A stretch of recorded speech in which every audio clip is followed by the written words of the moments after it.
जो स्त्रियां गैर मर्दों से संबंध रखती हैं तो वो स्त्रियां अपने पति के सामने ये 3 नाटक जरूर करती हैं। जय श्री कृष्ण दोस्तों, आप सभी दर्शकों का हमारे YouTube चैनल में बहुत बहुत स्वागत है। आज हम आपके लिए एक महत्वपूर्ण जानकारी लेकर के आए हैं जो आपके जीवन में बहुत काम आएगी। तो प्रिय श्रोताओं, आज का विषय है कि परपुरुषों में आसक्त रहने वाली नारियां अपने पति के सामने किस तरह का नाटक करती हैं।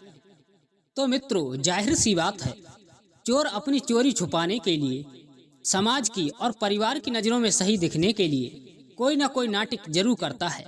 यदि वह नाटक नहीं करेगा तो उसके पाप के लिए हर कोई जान जाएगा, जिसके कारण उसे सजा भी हो सकती है और समाज के सामने शर्मिंदगी उठानी पड़ सकती है और उसका अपमान भी हो सकता है। उस समय उसका झूठा अभिनय उसके कुकर्मों को छुपा लेता है। अब सवाल ये है कि हम किस प्रकार से जांच करें कि हमारी स्त्री हमारे सामने सिर्फ अभिनय कर रही है। मित्रों, जो चरित्रहीन स्त्रियां पराये मर्दों से संबंध बनाती हैं, वो अपने पति के सामने किस प्रकार की हरकतें करती हैं। यदि इस प्रकार की हरकतें किसी की स्त्री उसी के सामने करती है तो उसके लिए समझ जाना चाहिए कि वो किसी दूसरे पुरुष से संबंध बनाती है। प्रिय श्रोताओं, एक कहावत है, इंसान के लिए किस्मत के सहारे चलना अपने पैर में कुल्हाड़ी मारने जैसा है। तो प्रिय श्रोताओं, इस बात के कई प्रमाण हैं कि जो लोग किस्मत के सहारे चलते हैं और स्वयं कुछ नहीं करते, उनके बर्बाद होने में ज्यादा समय नहीं लगता। और हर व्यक्ति पर आंखें मूंदकर भरोसा करने वाला व्यक्ति एक न एक दिन बहुत पछताता है। इसीलिए किसी भी स्त्री पर भरोसा करने से पहले एक बार उसकी छुपकर परीक्षा कर लेनी चाहिए। इसी में इंसान की समझदारी है। कहते हैं, यदि इंसान की अच्छाई और सच्चाई यदि खुद में नहीं है तो वो दुनिया में ढूंढने पर भी नहीं मिलेगी। जो व्यक्ति सबके बारे में अच्छा सोचता है और अच्छा करता है तो वो दुनिया में अकेला ही रह जाता है। मित्रों, चाहे कोई भी इंसान हो कि जिंदगी में आने वाले परिवर्तन ऐसे ही नहीं आते। कोई ना कोई हादसा उनके साथ जरूर होता है जो उसे बदलने पर मजबूर कर देता है। या तो उसके साथ में किसी ने धोखा किया होता है या फिर उसे इतना पीड़ित किया जाता है कि उसे बदलने के लिए मजबूर होना पड़ता है। प्रिय श्रोताओं, एक बात ध्यान रखने वाली है, अपने परिवार में चल रही अनबन को किसी के सामने नहीं खोलनी चाहिए, क्योंकि ऐसी बातों को बाहर के लोग बड़े ही दिलचस्पी से सुनते हैं और आपके घर की बातों को उन्हें दुनिया में फैलाने में बड़ा ही आनंद आता है और हमेशा आपका मजाक उड़ाने में वो पीछे नहीं रहते, भले ही उनके स्वयं के घरों में रोज महाभारत क्यों ना छिड़ा हो। तो प्रिय श्रोताओं, यह दुनिया की खासियत है। दूसरे के दोस्त को जितने गौर से देखते हैं या कहते हैं, उतने गौर से वो स्वयं को नहीं देखते। एक बात और प्रिय श्रोताओं, बड़े ध्यान से सुनने वाली है, ऐसे आदमी से कभी मोहब्बत मत करना जिसे आपके होने और ना होने से उस व्यक्ति को कोई फर्क नहीं पड़ता हो। प्रिय श्रोताओं, कहते हैं, यदि किसी से प्रेम करो तो उससे ज्यादा उम्मीद मत रखो, क्योंकि तकलीफ प्रेम से नहीं मिलती, तकलीफ धोखे से मिलती है। प्रिय श्रोताओं, किसी ने कमाल की बात कही है कि मत करो यकीन यहाँ पर पल भर भी किसी का। यहाँ के लोग वक्त आने पर बरसों पुराने रिश्ते तक भूल जाते हैं। यदि किसी ने आपसे कहा कि हम किसी और के हैं तो ऐसे व्यक्तियों से हमेशा हमेशा के लिए दूरियां बना लेनी चाहिए, खासकर ऐसी स्त्रियों से, क्योंकि ऐसी स्त्रियां, इनकी वजह कुछ और होती है और ये बताती कुछ और हैं। वो तुम्हें अपना अपना कहती रहेंगी और तुम्हारे पीठ पीछे घात करती रहेंगी। ऐसे लोग मतलब के समय तुम्हें अपना कहते हैं और ऐसे लोगों के मतलब निकल जाने के बाद वो आपसे दूर हो जाते हैं। मित्रों, एक सच्चाई है, चाहे आप इसे इत्तेफाक कह लीजिए, इस दुनिया में बहुत से लोग रहते हैं, परंतु हमारी मोहब्बत भी उसी से होती है जिसे हमारी जरा भी फिक्र नहीं होती। हमारे लिए प्रेम उस व्यक्ति से करना चाहिए हमसे गलती होने पर हमारे लिए समझाए और हमारी कदर करे। ऐसा नहीं होना चाहिए कि वो हमारी गलती के कारण हमें छोड़ करके चला जाए। प्रिय श्रोताओं, महत्व इंसान का नहीं होता है, महत्व होता है उसके अच्छे स्वभाव का। कोई इंसान तो पल भर में दिल के लिए जीत लेता है और कोई व्यक्ति सारे जीवन साथ रह करके मन के लिए नहीं जीत पाता।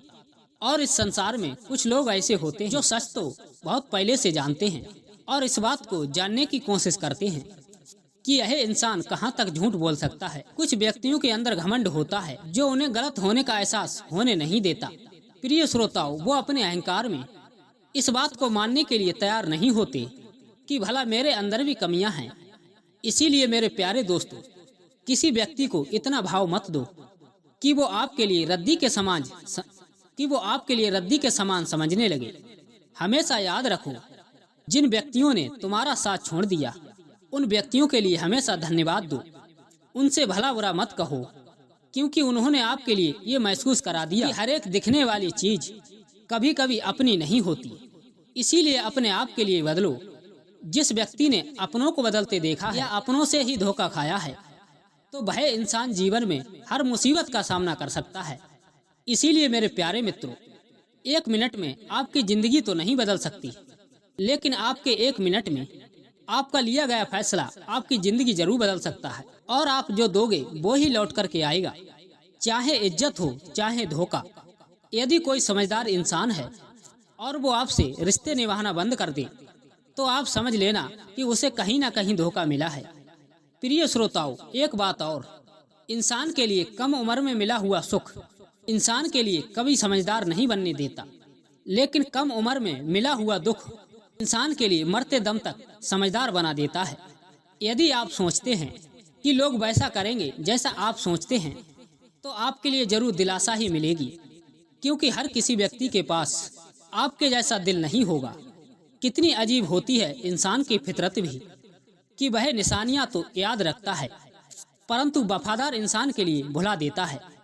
यदि आपके लिए ये सुंदर जिंदगी मिली है, तो अपनी जिंदगी में मेहनत करो और अपना हर एक कीमती पल खुशी से जियो। जो इंसान आपके लिए समझता ही नहीं है, उसके पीछे भागना खुद को धोखा देना है। यदि आपके साथ में कोई बुरा करना चाहता है, तो यह उसके कर्मों में लिखा जाएगा। भला हम किसी का क्यों बुरा सोचकर अपना कर्म और वक्त दोनों बर्बाद करें। भगवान श्री कृष्ण कहते हैं, किसी को तकलीफ दे करके मुझसे खुश रहने की इच्छा मत करना। यदि आप अपने जीवन में किसी के लिए खुशी दो, तो अपनी तकलीफ की बिल्कुल परवाह मत करना। इस संसार में कुछ लोग हंसते रहते हैं, क्योंकि उन्हें पता है कि इस संसार में उनके दर्द को कोई समझने वाला नहीं है। यदि किसी को कोई अपनी बात बता ही देगा, तो वो उसकी मजाक ही उड़ाएगा। तो प्रिय श्रोताओं, अब बात करते हैं उन महिलाओं की जो गैर मर्दों से प्यार करती हैं और उनसे संबंध बनाती हैं, और वो आपके सामने क्या नाटक करती हैं। तो आइए श्रोताओं, पहले सुनते हैं ये छोटी सी कहानी। किसी गांव में एक सेठ रहता था, तो उसकी स्त्री के मरने के बाद उसने एक दूसरी स्त्री से बहुत सारा धन देकर शादी कर ली। उसकी स्त्री अभी नौजवान थी, परंतु सेठ काफी बूढ़ा हो चुका था। जब उस लड़की ने अपने पति की रूपरेखा देखी, तो वह स्त्री उससे नफरत करने लगी। वह अपने पति के सामने मुख करना पसंद नहीं करती थी। बूढ़ा सेठ नई नवेली दुल्हन को पाकर बड़ा ही खुश रहता था, परंतु उसे अपनी उम्र का ख्याल नहीं था। प्रिय श्रोताओं, किसी ने सच कहा है, इंसान के सिर के बाल सफेद हो जाने पर घोर अपमान का पात्र बन जाता है। बूढ़े पुरुष की हड्डियों को देखकर स्त्रियां उसे दूर से ही देखकर चली जाती हैं। बुढ़ापे में पहुंचकर मनुष्य कमजोर हो जाता है। उसका सुकड़ा हुआ शरीर और उसकी कांपती हुई चाल, उसके उखड़े हुए दांत और उसकी बुढ़ापे की निगाह, नष्ट हो गया रूप, मुंह से टपकती लहर, तो रिश्तेदार बात नहीं करते और पत्नी सेवा नहीं करती। ऐसे बूढ़े पुरुष को धिक्कार है, जिसकी बात उसका पुत्र भी नहीं मानता। प्रिय श्रोताओं, उस सेठ की स्त्री उस सेठ से हमेशा घृणा करती थी। जब वह स्त्री लेटती थी, तो भी उस सेठ के तरफ से मुंह घुमाकर दूसरी तरफ कर लेती थी।